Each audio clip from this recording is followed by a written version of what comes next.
ফকির যদি ভিক্ষা চাওয়ার সময় একটি কথা বলে ফেলে, এই কথাটা বলার সঙ্গে সঙ্গে আপনি ফকিরকে কখনোই খালি হাতে ফেরত দিবেন না। যদি তারা ভিক্ষা চাওয়ার সময় এই কথাটা কোনোভাবে বলে ফেলে, আপনি তাকে অবশ্যই কিছু দিবেন যদি আপনার সামর্থ্য থাকে। তাকে না দিয়ে আপনি কখনো বিরত থাকবেন না। কারণ বিশ্বনবী বলেছেন, যদি কোনো ভিক্ষুক, কোনো সাইলকারী কোনো ব্যক্তির কাছে এই কথাটা বলে ভিক্ষা চায়, আর যদি সে ভিক্ষা না দেয়, তাহলে আল্লাহ পাকের লানত পড়বে ওই লোকের উপরে। ও না দেওয়ার কারণে তার উপর লানত পড়বে, সে গুনাহগার হবে, সে পাপী হবে। এজন্য এই বিষয়টা আমাকে জানতে হবে। কারণ আমরা রাস্তাঘাটে বের হলেই আমাদের পাশে, আশেপাশে, চতুর্দিকে কিন্তু ফকির মিসকিন সব সময় আমাদের পাশে আসে, আমাদের কাছে ডাকে এবং আমাদের কাছে চায়। আমাদের কাছে চাওয়ার সময় এই কথাটা অনেক ফকির আমাদের কাছে বলে ফেলে।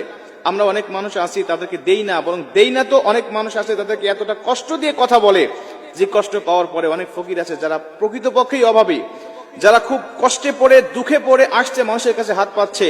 এদের কাছে যখন কোনো মানুষ গালমন্দ করে কোনো কথা বলে, তারা দু চোখ দিয়ে শুধু পানি বেয়ে ছেড়ে দেয়, কিছুই করতে পারে না। আমাদের সমাজে অনেক মানুষ আছে যারা প্রকৃতপক্ষেই পেটের দায়ে তারা ভিক্ষা করে। অনেক মানুষ আছে যারা এটাকে বিজনেস করে নিয়েছে, যারা স্বভাবগতভাবেই 10 বছর 20 বছর ধরে সুস্থ সবল মানুষ, কিন্তু তারা এই ভিক্ষা বৃত্তির উপরেই তারা চলতেছে। তাদের উদ্দেশ্য আজীবন আমি ভিক্ষা করি, খাবো, আমার সংসারটা চালাবো।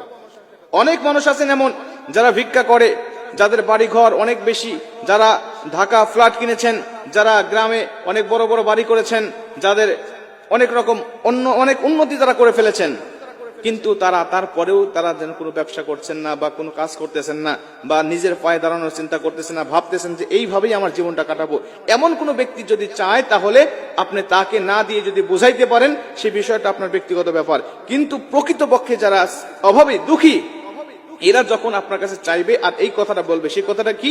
আল্লাহ রাসূল সাল্লাল্লাহু আলাইহি ওয়াসাল্লাম বলছেন, যেই ব্যক্তি তোমার কাছে ভিক্ষা চাইবে আল্লাহর রাস্তে, বলবে যে আল্লাহর রাস্তে আমাকে কিছু দান করেন, তখন তুমি ওই ব্যক্তিকে ফেরত দিবে না। কারণ যেই ব্যক্তি আল্লাহর রাস্তে কোনো কিছু কোনো মানুষের কাছে চায়, ওই ব্যক্তির উপরেও লানত, আর যেই ব্যক্তি ওই ব্যক্তিকে ফেরত দেয়, সেই ব্যক্তির উপরে লানত।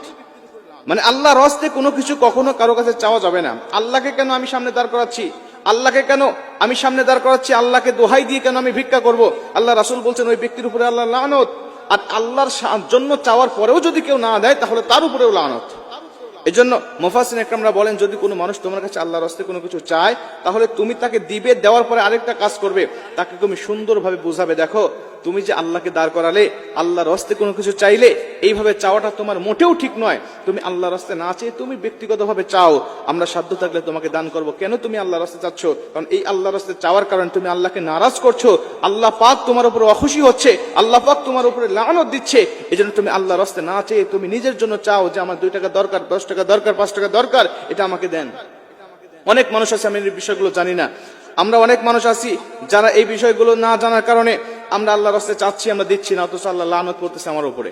এজন্য আপনি তাকে বুঝাবেন, আপনি তাকে বোঝানোর চেষ্টা করবেন। কারণ আজকে পেশাদারী ভিক্ষুক আমাদের সমাজে সবচেয়ে বেশি। আমি এমনও ঘটনা শুনেছি যে ঢাকার শহরে তারা একটা প্রতিবন্ধী শিশুকে ক্রয় করে, কিনে নেয়, একদিনের জন্য কিনে নেয়।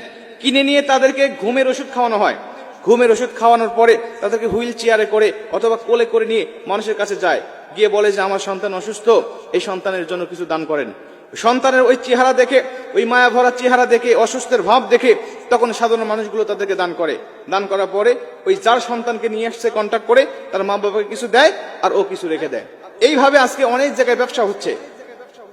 এদেরকে আপনি যদি চিহ্নিত করতে পারেন যে এরা আসলেই পেশাদারি, তাহলে আপনি তাদেরকে দিবেন না, তাদেরকে বুঝাবেন, এই পথ থেকে তাদেরকে ফেরানোর চেষ্টা করবেন।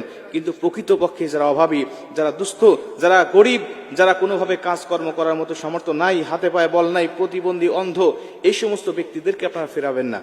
এই সমস্ত ব্যক্তিদেরকে এমনিই ফেরাবেন না। আর যদি আল্লাহর রাস্তায় কোনো কিছু চেয়ে বসে, তাহলে তো ফেরানোর কোনো প্রশ্নই আসে না। এজন্য প্রিয় ভাইরা, আমি আপনাদেরকে বলবো, আল্লাহ পাক আপনাকে সামর্থ্য দিয়েছেন, আল্লাহ পাক দান সদকা করার জন্য আল্লাহ পাক আপনাকে অনেক জায়গায় তাগিদ দিয়েছেন, আল্লাহ রাসূল তাগিদ দিয়েছেন যে তুমি যা ইনকাম করছো, তোমাকে আল্লাহ পাক যা দিয়েছে, এগুলো তুমি নিজে ভক্ষণ করো, নিজে খাও, পরিবারের জন্য যেগুলো ব্যয় করো, এবং গরিব, দুস্থ, অভাবী যারা আছেন তাদেরকে তুমি দান করো। তাহলে আল্লাহ পাক তোমাকে ভালো রাখবেন, এই ইনকামের মধ্যে তোমাকে বরকত দান করবেন। তুমি যে নিজে রাখতেছো না, এটা তুমি দান করে দিচ্ছ, এর জন্য আল্লাহ পাক তোমার নিয়ামতের মধ্যে, তোমার ইনকামের মধ্যে, হালাল ইনকামের মধ্যে তোমাকে অনেক অনেক গুণে বরকত দান করে দিবেন। মুসলমান ভাইরা আমার, এর জন্য বিশ্বনবী বলেছেন, তোমরা কখনোই কার্পণ্যতা করবে না। যখন কোনো ব্যক্তি আল্লাহর রাস্তে কোনো ব্যক্তি কোনো কিছু দান করে দেয় আল্লাহর রাস্তে, তখন আল্লাহ রাব্বুল আলামিন ওই ইনকামের মধ্যে কমপক্ষে দুনিয়ার জমিনে 10টি গুণ বৃদ্ধি করে দেওয়া হয়। 10টি গুণ তাকে নিয়ামতগুলো আল্লাহ পাক বৃদ্ধি করে দেয়। আল্লাহ পাক যখন 10টি গুণ বৃদ্ধি করে দেওয়া হয়, তার সম্পদগুলো দুনিয়াতে এইভাবে বৃদ্ধি হতে থাকে। আর পাশাপাশি আল্লাহর রাস্তায় দান করার কারণে আল্লাহ পাককে সে সন্তুষ্ট করে ফেলে। আল্লাহ যখন সন্তুষ্ট হয়ে যায়, দুনিয়াতেও কল্যাণের ভিতরে থাকবে, দুনিয়ার থেকে বিদায় নিতে দেরি হবে, আমার আল্লাহ কবরটাকেও কল্যাণময় করে দিবেন। জোরে কোন সুবহানাল্লাহ।